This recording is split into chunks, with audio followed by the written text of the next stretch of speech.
The Marriage Stone by Josephine Darcy. Chapter 9. Dogstar. Severus was startled out of a light doze some hours later by a harsh voice. What are you doing here? Severus opened his eyes to find Sirius Black staring at him from the other side of Harry's bed. Keep your voice down, Severus ordered, glancing at Harry to assure him that he was still safely asleep. Harry looked as if he hadn't moved at all, his face still too pale for Severus's liking. Answer my question, Black insisted. I should think that is self-explanatory, Severus told him. Sometimes Black's stupidity astounded him. He leaned forward to lightly touch Harry's forehead, again checking his skin temperature, while he caught hold of his wrist with the other hand to check his pulse. What are you doing? Black demanded. That should also be self-explanatory, Severus growled in irritation. Harry felt slightly warm to the touch, but his pulse was fine. The potions they'd given him early should take care of any infection, but he suspected they'd need a few more before this was over. Is he... Black began, but trailed off uncertainly. Fine, Severus told him. A minor infection, I suspect. But we gave him something to counter that earlier. Why are you sitting with him instead of Poppy? Black asked. Finally, a vaguely intelligent question from the man. She has other patients, and I volunteered to sit with him. But his answer obviously didn't satisfy Black. The man's eyes narrowed. Why you? He pressed again. Severus glared up at him in irritation. He's my bondmate. I have every right to be here. This marriage is a joke, and you know it. Black growled. And yet still quite legal, Severus pointed out, which is more than I could say for your guardianship, since you're still a wanted criminal. Black's eyes flashed with hatred. Believe me, Snape, no one regrets that more than I do. Harry should be with someone who loves him. Instead, he's been stuck with those monstrous muggles, and now you. Love or not, you can't protect him, Severus reminded him. And I'm supposed to believe that you can? Black asked, incredulous. That you would lift a finger to help James Potter's son. Believe whatever you like, Black, Severus sneered. There's nothing you could do about it now. Black's eyes went flat with fury. Really? The man growled, but a soft sound from Harry caught both their attention. Harry's eyes flickered lightly, and he turned toward his godfather, his eyes opening slowly. Without his glasses, he had to squint to see who was looking at him, but when he realized whom it was, a warm smile brightened his features. "Sirius," he whispered, his eyes shining with pleasure.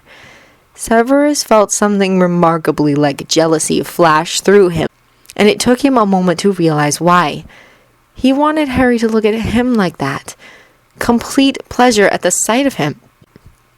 He sat there somewhat stunned by the revelation while Sirius Black leaned over the bed and gently hugged the young man lying there. How could he possibly want something so badly that a few weeks ago would have seemed completely ludicrous? "Harry, how are you?" Sirius asked, gently stroking Harry's head, brushing his hair from his face. Harry seemed to lean into the comfort of his touch. The jealousy flared again, and Severus fought to squash it back down. "Glad to see you," Harry admitted. "I missed you." "I missed you too," Sirius told him. "I'm so sorry I haven't been here for you." "Got your letters," Harry told him. "They helped. Can you stay?" "I'll stay," Sirius promised, "for as long as I can. As long as I stay out of sight, it should be all right. Remus is coming too." "Good." Harry smiled again, for the absent werewolf this time, and Severus felt the pang again tugging at his heart. "Albus told me what happened," Sirius told Harry gently. "Are you feeling any better?" "I'm fine, Sirius," Harry assured him, though Severus was fairly certain the boy was still in a great deal of pain. The wounds he'd received were not yet all the way closed. No doubt his muscles ached, too, from the strain of battle and the forced healing they'd been through. "Dumbledore and Severus saved me." Severus's eyes widened at Harry's words, not certain what he was more shocked by, the acknowledgement of what he'd done or the use of his first name. Sirius was obviously just as shocked by his words. "Severus?" he asked in disbelief. Harry's eyes fluttered again, and it was obvious he was fighting to stay awake. "Don't fight, okay?" he whispered. "Don't want you to fight." Severus understood then. both the words and the use of his name. He was protecting him. The little brat was actually trying to protect him while lying there half dead himself. He was protecting him from his godfather's temper, or perhaps simply protecting his godfather from finally committing the crime for which he was being hunted. Either way, he was putting himself between them, forcing Sirius to acknowledge both the life debt between them and the marriage that bred such familiarity. "Hurry?" Sirius asked in confusion. But the young man was down for the count, out like a light again. Sighing in frustration, Sirius leaned forward and kissed Harry lightly on the forehead. Then, pulling up a chair, he sat down next to the bed opposite Severus. "You do realize that if you ever hurt him, I'll rip your throat out," Black said stiffly. "Figured as much," Severus agreed mildly. "Good." Sirius folded his arms and glared across the bed at him. Severus sighed. It was going to be a long wait. Several hours later, sometime after the evening meal, Severus Snape was witness to an odd sight. He had, of course, been expecting the arrival of Remus Lupin. Black had said as much to Harry. And truth be told, Lupin looked much as he had last time Severus had seen him. What he hadn't expected to see was the way Black immediately jumped up at the sight of him, crossed the room, and threw his arms around him in a fierce hug. Nor could Severus quite explain the somewhat pained look on Lupin's face as he returned the hug awkwardly. By the time Black drew back, face lit up with a brilliant smile, all sign of discomfort was gone from Lupin's face, replaced instead by concern for Harry. "How is he?" he asked Black quietly. Black led him over to the one arm draped almost possessively over Lupin's shoulder. Seeing Severus's look of surprise, Lupin actually flushed under his gaze.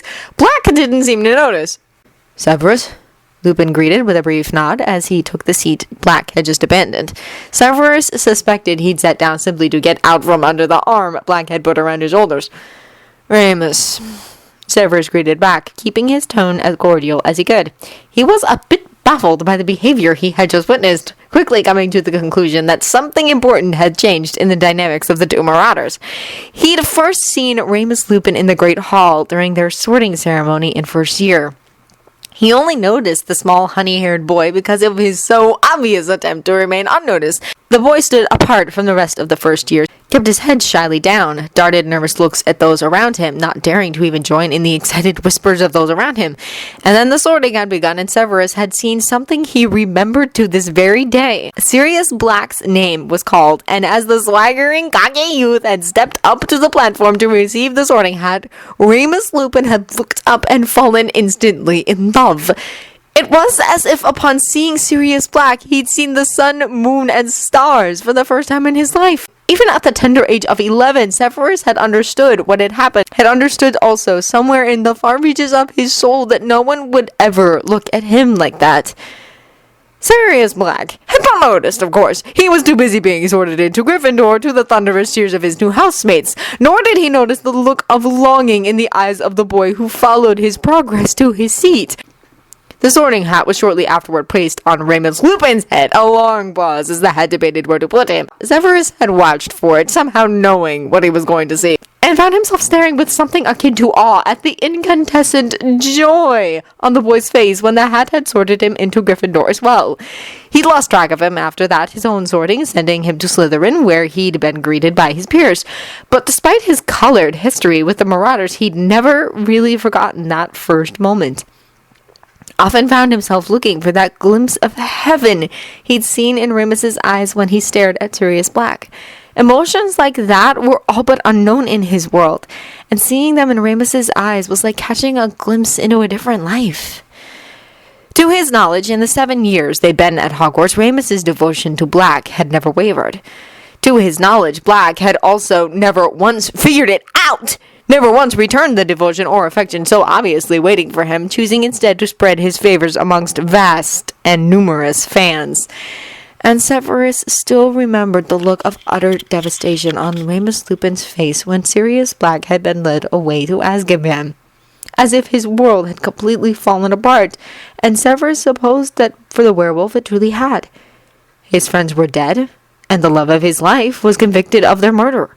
That he survived the ensuing years was miraculous. But now, something had changed, and Severus couldn't quite put his finger on what it might be.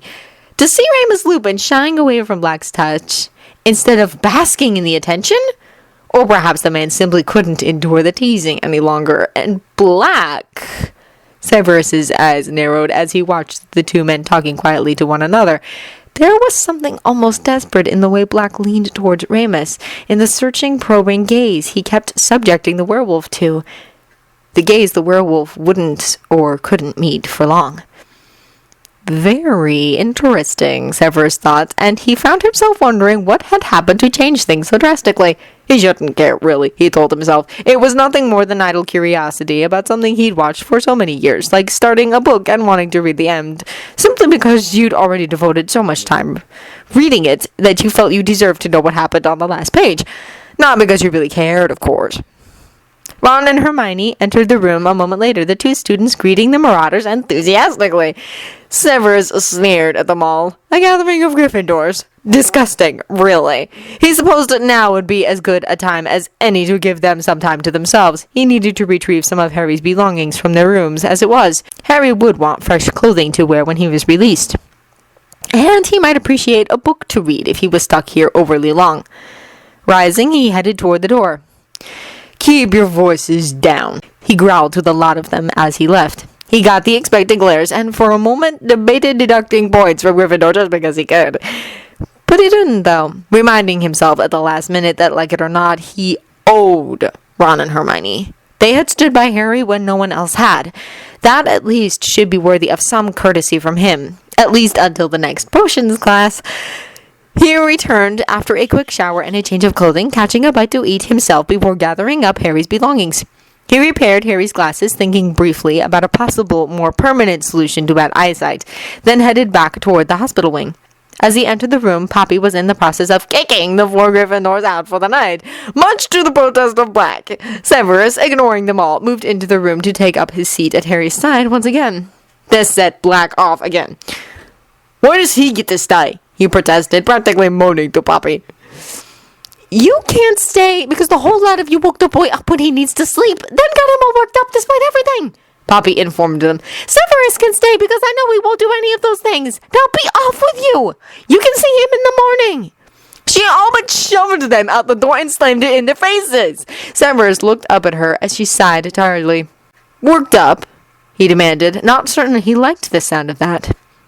Harry was asleep again, but his face looked a bit flushed. Poppy just shook her head. "What is it about Gryffindors?" she asked. "Wanted to hear all the gory details of the battle. Didn't occur to any of them that Harry might not want to talk about it just yet. The boy has never been overly willing to speak about such things. You'd think they figured it out by now." Severus frowned. Poppy was right about Harry's reticence in speaking about anything violent. It was one of the reasons they had never known he was being abused by his family. Severus suspected that Harry would much prefer to forget it all, pretend it simply hadn't happened. He certainly took no pleasure in glorifying it the way a typical Gryffindor might. Harry saw failure where others saw heroics. Harry saw death and damnation where others saw victory and glory. "I'll be in the next room if you need anything, Severus," Poppy informed him then. "I gave Harry another infection blocker and worked a bit more on his wounds before he fell back to sleep. He should sleep through the night. But if there's any change, come get me immediately. You can sleep there on that bed if you're feeling tired." She pointed to the bed just beside Harry's. "Thank you, Poppy," Severus informed her. "I'll be fine." She nodded and bid him good night. Severus settled back to wait. It was 3 hours before he noticed the first signs that Harry's sleep was no longer quite so peacefully. He leaned forward, watching the boy's face, seeing the signs of strain that flickered over his features, the tightening of his lips, the frown that marred his brow. He'd half been expecting it, realizing only belatedly that with all the potions they'd poured down his throat, they hadn't given him a single dreamless sleep draught, something he'd been taking consistently night after night, since that first nightmare Severus had disrupted. Uncertain what precisely to do, he didn't really want to wake Harry when he so desperately needed sleep. Severus reached out and gently touched the boy's face. He didn't want to leave him lost to the nightmares either, especially now that he understood what precisely it was he saw in them. "The dead," he'd said. And now he had more dead to haunt him. "Harry, it's all right. You're safe," he whispered softly. hand resting lightly against the boy's face. To his surprise, Harry turned in toward his touch, and some of the tension eased from his face. Somewhat baffled, Severus stared down into the sleeping face. Maybe he imagined it was his godfather sitting there beside him and instinctively accepted comfort from his hand. Or maybe the boy simply craved kindness so desperately that any gentle touch would soothe him. Somehow that thought did little to assure Severus. He found his stomach twisting at the thought, and he drew back, removing his hand from Harry's skin. He shouldn't be touching him any. Hadn't he promised himself he wouldn't do that? Wouldn't allow himself to become attached in any way? Maybe he should have let Black remain in his place, but then Black and the rest of the Gryffindors had managed to upset Harry in spite of all the warnings. It was only a matter of moments before Harry was moving restlessly again, the tension returning to his features, and Severus debated waking him after all. Instead, he just touched him again, stroked his hair back from his forehead, took hold of one of his hands in his own. Again, the boy stilled and calmed. Strange, he thought. No doubt the boy would be horrified if he were to wake and find his hated potion master touching him in any way. And no doubt Black would go through the roof if he were to enter and see Severus Snape holding the hand of his godson. He also had no doubt that all of Gryffindor would laugh themselves sick if they realized that just for one brief, ridiculous moment, Severus Snape wished that a certain green-eyed hero would look at him the way Remus Lupin had once looked at Sirius Black. Severus woke a few hours later to discover that he and Harry were no longer alone. Albus Dumbledore stood at the foot of Harry's bed, staring thoughtfully at the two of them. Albus smiled when he realized Severus had awakened, his eyes gazing momentarily on the hand Severus still had resting on top of Harry's own. Embarrassed, Severus immediately withdrew his touch. He was having nightmares, he explained in a quiet whisper, not wanting the old man to think anything more of it. Albus just nodded, his gaze turning thoughtful again as he looked down at Harry. The boy seemed to be sleeping fairly peacefully now, his breathing slow and even. Do you care for him, Severus? Albus asked unexpectedly. Surprised, Severus stared at him. What? The old man just smiled again, almost indulgently. Do you care for him? I know you'll protect him, but he needs more than just that. He needs emotional strength and stability. Severus stared at the man in disbelief, wondering if he was really asking what he thought he was asking. Albus, if that's what you're looking for, you picked the wrong person for the job. I am not a nice man. A Weasley would have been a better choice for coddling. Albus smiled at that. You're nicer than you let on, Severus. He sighed and shook his head. But no, that's not what I meant. He doesn't need coddling. Albus, what's wrong? Severus had known the man long enough to know he was worried about something. The headmaster stroked his beard thoughtfully. Nothing's wrong, he assured him. Not precisely. I'm just concerned about Harry. He has a lot on his shoulders. We all do, I suppose, but he shook his head again. You've spoken with him? He asked Severus. About his family?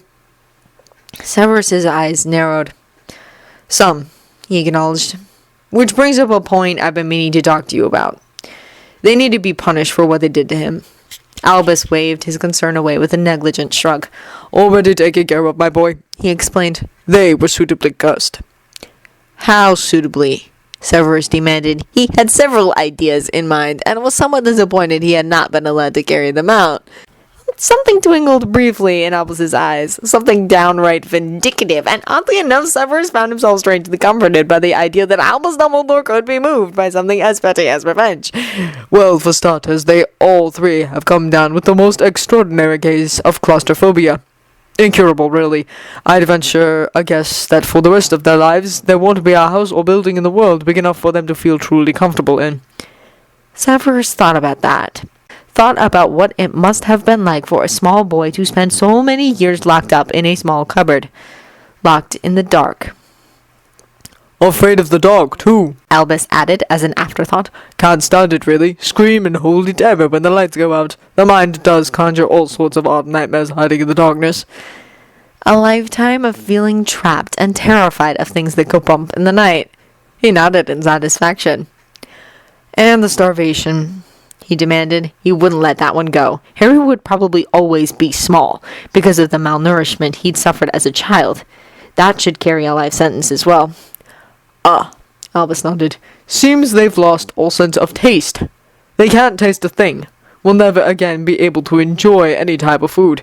And from what I understand, the three of them were quite fond of food. The two males particularly. I believe it was one of the few pleasures they had in life. Oh, they can still smell it, and crave it desperately, but it is a craving that will never again be satisfied. Severus smiled at that. Probably fitting it be something like that. He would have gone for something more severe, he supposed. Blindness, or the less subtle curses like eternal boils or lice. But then Albus was probably right that the punishment should better fit the crime. Harry hasn't said much, but I suspect they beat him more than he claimed, Severus told the headmaster. I know his uncle was partial to throwing objects at him. That at least deserved an actual physical thrashing. He'd take great delight in letting Vernon Dursley know precisely what it felt like to be beaten by someone stronger than himself. I wouldn't mind seeing them locked in Azkaban for the rest of their lives, Severus, Albus said quietly. For what they did to a boy I left in their care, I think I could probably kill them myself. Shocked, Severus looked up at the headmaster, stunned that he would admit such a thing. There was a sad, gentle gleam in the old man's eye. But I also know Harry better than that, the old man explained. And as much as you or I or Sirius Black might want to hurt them, Harry would never forgive us or himself if something truly awful happened to them. And of course Albus was right, but Severus didn't have to like it. Bloody Gryffindors, he cursed softly. Noble Gryffindors, Albus corrected. And Harry, for all his other qualities, has nobility to spare. Other qualities? Severus frowned at that, suspecting that the headmaster was hinting at something there. Albus's eyes flashed almost cheekily. He's probably never mentioned it to anyone, but the Sorting Hat wanted to put him in Slytherin. Harry talked it out of it. Shocked beyond belief, Severus just stared at the man. Slytherin! Harry Potter in Slytherin! Impossible! The boy didn't have an ounce of guile! But then he had managed to fool the head of Slytherin about his life and his upbringing all these years. Never even a hint that he wasn't exactly what he appeared to be. He kept his nightmares a secret, too, from all his beloved Gryffindor followers. And over these last weeks, he'd proven time and time again that he was too clever by far, turning Severus's own words back on him. Harry Potter and Slytherin! Wouldn't that have been something? No wonder Voldemort feared the boy. Wait a minute. Talked it out of it. How in Merlin's name do you talk the Sorting Hat out of something? It's a magical artifact. It's not supposed to be ambiguous or indecisive. Albus smiled. Curious, isn't it? And yet it still happened. Severus let that sink in for a moment, staring down at the boy again. There was something decidedly odd about the whole thing. I've been doing some reading, Albus said suddenly, changing the subject. I was curious about that spell he used. The King's Voice. Never heard of it, Severus admitted. But the Granger girl is nothing if not resourceful. Yes, Albus agreed. I wonder what else the two of them have researched. What did you find out about the spell? Apart from the fact that he shouldn't have been able to use it? Albus asked in some amusement. Severus just rolled his eyes. Figured. Like that would ever stop Harry Potter. Albus sighed and shook his head, that thoughtful look returning to his face again, and Severus realized that something really was worrying the old man. What is it, Albus? Albus just shook his head. They were wrong about why it fell out of use, he simply explained. I still need to do some research, however. Some of the old texts are even hard for me to read. Then how did Granger learn the spell? Severus asked. You're not suggesting her translating skills are superior to yours. Actually, I wouldn't be surprised in the slightest, Albus said in delighted amusement. But that's not what I meant. The book they read the spell from has the spell written out quite plainly in Latin.